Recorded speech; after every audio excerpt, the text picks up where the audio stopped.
পরিবেশন হবে লীলা রচয়িতাকে। এক বৃন্তে ফোটা দুটি ফুল, শ্রীরূপ গোস্বামী পাদ, শ্রী সনাতন গোস্বামী পাদ।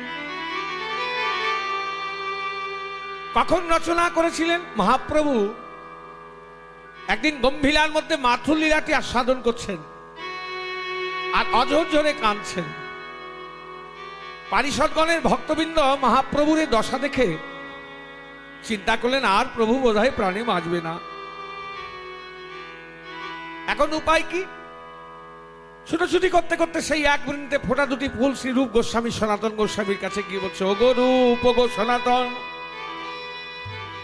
তোমরা যে মাথুর লীলাটি রচনা করেছ সেটি প্রভু আমাদের আস্বাদন করছেন আর অঝর ঝরে কাঁদছে, মনে হয় প্রভু তো আর প্রাণে বাঁচিবে না, বাঁচিবে না।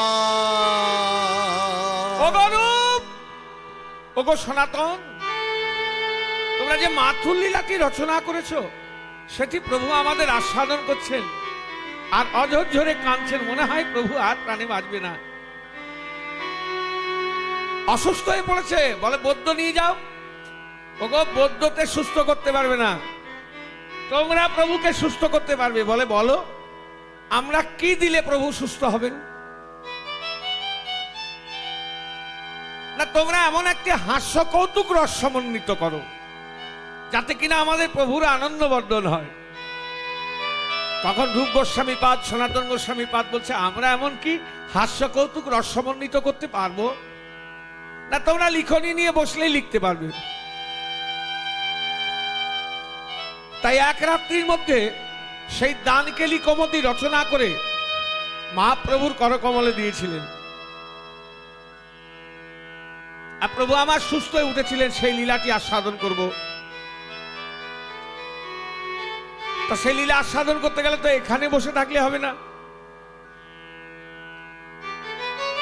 সিলেটে বসে থাকলে হবে, বৃন্দাবন যেতে হবে। চলেন সবাই মিলে বৃন্দাবন যাই। বৃন্দাবন যাবার ইচ্ছা আছে আপনাদের? এখনই নিয়ে চলে যাওয়া যাবে। সব থেকে দ্রুত গতিতে কে যায় জানেন? এই মন। এখনই এখানে আছে, এখনই বৃন্দাবনে চলে যাবে। মনের থেকে দ্রুত গতিতে ট্রেনেই যান, বাসেই যান, প্লেনেই যান, কিছু সময় দিতে হবে।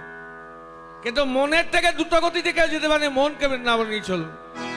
চলো মন বৃন্দাবন কি ওর, চলো মন বৃন্দাবন কি ওর, চলো মন বৃন্দাবন के ओर, চলো মন বৃন্দাবন কি ওর।